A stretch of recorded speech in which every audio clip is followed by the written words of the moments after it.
Well, obviously we're here for the tragic event that happened, the senseless act of violence on our family members and our community that reeled us and put us on our heels. On Christmas Eve, mid-morning, we were called to a domestic violence call to an individual's home here in the Fort Walton Beach area. We arrived there, and the subject inside, we were refused to come out and was held up and was in the home, and so he basically was barricaded in the home. So we stepped back, set up a perimeter with law enforcement, called our special response team, tactically trained team, to come out, to which Ray was a member of, and they started showing up on scene. And subsequently the individual inside, despite our crisis negotiation team trying to talk to him, he refused to cooperate, and then he chose to resort to deadly force, which subsequently struck one of our officers, and he was subsequently succumbed to his injuries a short time later at the local hospital. So as with any of these things, we are just rocked to our core, heartbroken at a member of our family and to his family outside of the sheriff's office. He was a proud member of this agency and a well-loved member. He was probably the most popular field training officer we've ever had. For a short time tenure that he's had here, he's made such an impact. It was so remarkable to see the people, not only current employees but past employees and their spouses, showing up to the hospital to just show their respects in his final moments. His wife is probably the strongest person I've ever met, and I garnered strength from her. Having to discuss this with her upon her arrival at the hospital is probably the toughest thing I've ever had to do. And she was just strong, very strong. And before coming here, Ray had been in the nursing field, which is where I believe he met his wife, or their anniversary, excuse me, is coming up this Saturday, which is the day she chose to have the service for Ray. You know, Christmas Eve and New Year's Eve will never be the same for us, but you know, evil's not going to triumph. You know, they say in the Bible, blessed are the peacemakers, for they will be the children of God. And they say that those that hate righteousness that will be condemned, and that you know, the wicked will never be able to overcome good. So, you know, we take strength in all of the support that we get from our community. I knew that something like this would be the toughest time in a sheriff's tenure, and it's not, unfortunately, the first time we have had a line of duty death. And so, unfortunately, these things don't get easier; they get harder every time. And to lose one to such a violent, senseless act is just unbearable, to say the least. But we'll go through the steps of trying to honor him the best we can. And again, I want to thank everybody. We've had calls from all over the country. The support that we get in this community is second to none. It truly is amazing. Calls, I got a call from the FBI director, the Attorney General's office, the Governor's office, FDLE commissioner. I mean, I could just, I won't even be able to sit here and name the number of people that called us from all over the country. And I tried, as hard as it was, being overwhelmed with the number of calls, to answer or to at least respond to everybody, because I felt like if they took the time to reach out to me, I mean, state senators, U.S. congressmen, our county leaders, mayors that Ray had worked for in this community, all reached out to me. And so I felt it was only fitting for me to reach back out to them. And I garnered a little bit from every one of them. Our retired judge, our retired general, our state representative, Judge Maney, gave me some great bit of advice. We had retired people here, to include Sheriff Ashley and Major Mike Carr, reaching out to me, giving me little nuggets of things that I could be able to build strength from during a time like this. But I want to turn back the focus to Ray. Ray had a 5.5-year career here. Him and his wife relocated up here from the Central Florida area. Like I said, he was a nurse prior to going into law enforcement. He was quickly became one of the most popular people here at the Sheriff's Office. He was fittingly named Ray, as like a ray of sunshine. He truly always had a smile on his face. He received the Excellence Award for his work on the DUI task force from the MAD. He came here in 2017, was a part-timer for 2 months, became a full-timer a couple of months later, and then he was a CSI, which is a crime scene investigator for his shift. He became a field training officer within 2 years of being here at the Sheriff's Office. Again, I mentioned he was probably the most popular field trainer we've ever had. Everybody loved working with him. He was given 2 lifesaving awards, one in 2019, which he literally talked a lady off the roof. She was on the roof and he talked her off the roof in 2019 and saved her life. He also gave CPR to save a life this year, just in March. And he was also recently promoted to corporal. He was promoted to corporal in November, so just a couple of months ago he was promoted. And he started out in the city of Destin in 2017. In 2020 he moved to the north end and into what we call District 1, the Crestview, Laurel Hill, Baker area. He worked up there until he got promoted to corporal, and he still was assigned up there in the north end. He makes his home up there, and so he was working up there. He got on the SRT team, our special response team, in 2021, so he had just served just over a year on the special response team.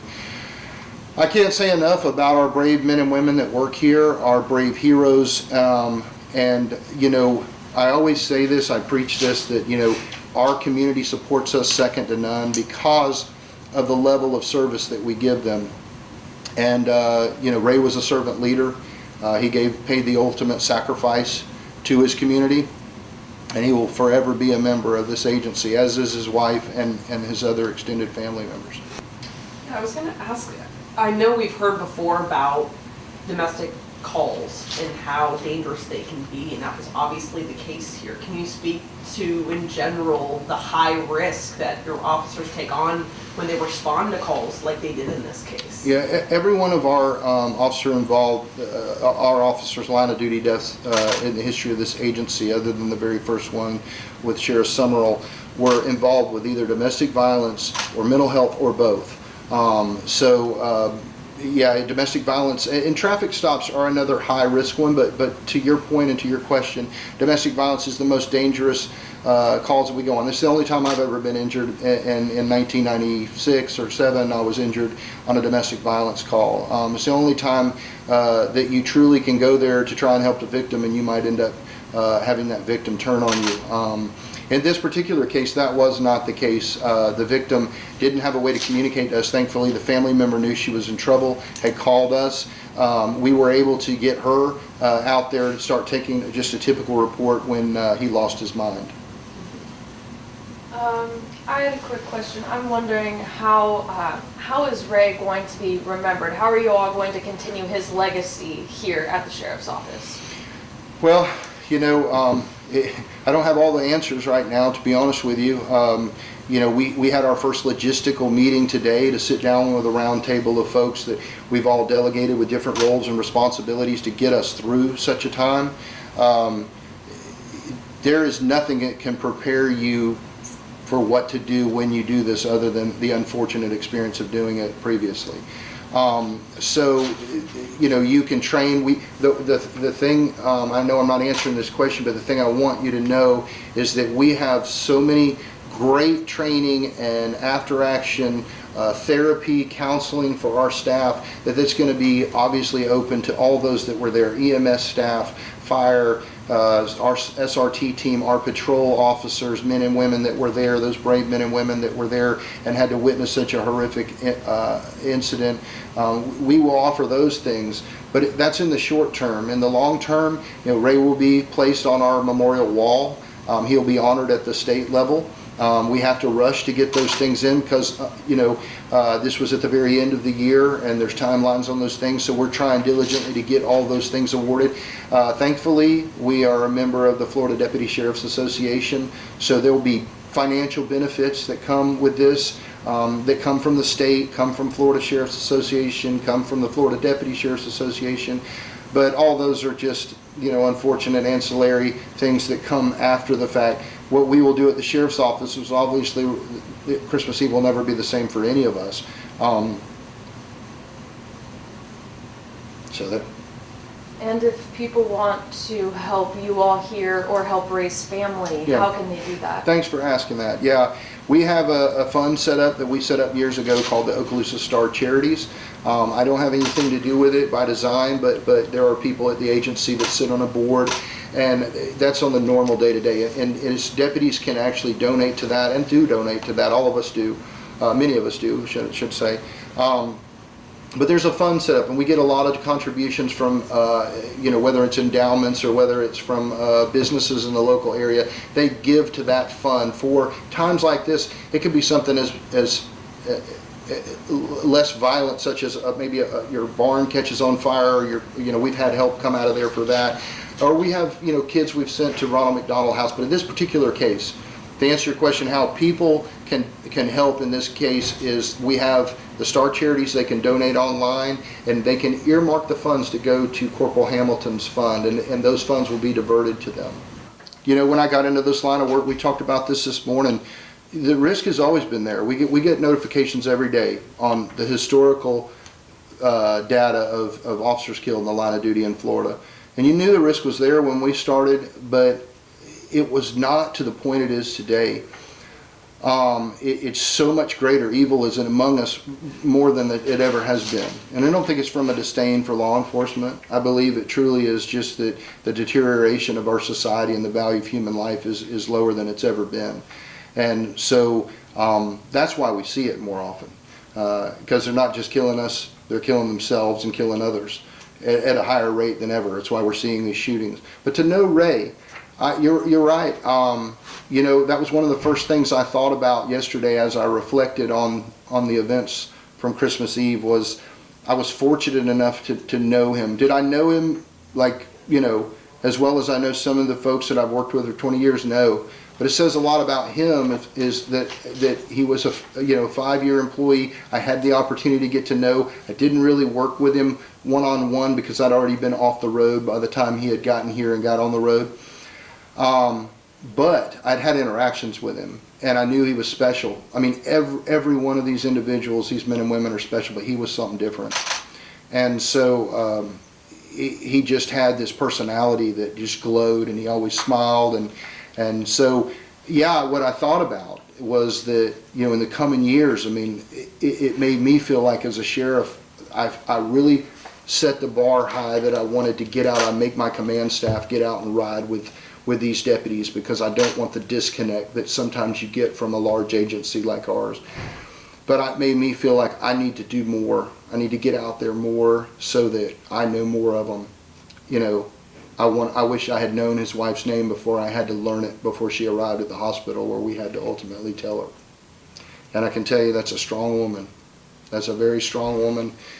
And her strength was something that I definitely admire. Anything else? The SRT, the Rapid Response Team. It's the special response team. Everybody calls. Some people call it SWAT. Would you call that team out in any situation where there's a barricaded individual, or was this? Well, if it's a barricaded individual within their own home that is not facing criminal charges, then no. The answer could be no. I mean, you have a right to be in your own home, but when someone's committed, we have an obligation to act upon a domestic violence case. We have an obligation to arrest. We have to actually justify why we don't make an arrest in a physical altercation that's categorized as a domestic call. I mean, we owe that to the spouse to go out there and make sure that, or whoever the loved one is that's the victim in this case, to make sure that we hold that person accountable. And so, yeah, when they barricade themselves in a domestic call, we're going to set up, but that's not the first course of business, Tom. And we didn't resort to deadly force right off the bat. What we first do is try to negotiate with them. When those negotiations fail, we resort to less lethal force. And that's what was being done at the time when this individual decided to heinously kill our officer. What do you tell your officers about this time of year, or is it you run into more domestics this time of year? Yeah, we do. We do, and that's kind of what wasn't surprising to this. We had just gotten a command page on something similar to this just before this command page. They don't always result in someone barricading themselves in the house, but domestics are higher, suicides higher at the holidays. You know, sometimes it's an economic thing. Sometimes it's, you know, people think about if they're in a bad spot emotionally, and they think about, I mean, Christmas is supposed to be a great time, but sometimes it's a time of sadness for those people that have lost loved ones or that are splitting up in a relationship. And then some people are just evil, like this son of a gun. Is there anything else for anybody sitting on their couch watching this at home right now? Is there anything you want them to know or keep in mind? Yeah, I usually end it with this, but this particularly rings home is that, you know, I always preach to our folks that we are so supported three ways. You know, we have, not only we hire the best people we possibly can, we have the support of our leadership, and I don't mean just at the sheriff's office. I'm talking about our community, our county commissioners, our mayors, and then to see that all the way up the chain. But the biggest thing I always cite is the community, and there's no way that I could possibly thank all of them. And Michelle has one of the largest tasks with manning all of our social media to try and thank all those individuals. But I can tell you right now, if we don't get the opportunity to thank you, don't think we're not reading the comments, don't think that we don't appreciate the condolences. It's absolutely why we do this every day. It's the risk that we take, but the community's worth this risk. It might not feel that way. It certainly doesn't feel that way right now, and I'm certainly Ray Hamilton's family doesn't feel that way, but someone has to do it, and if not us, who?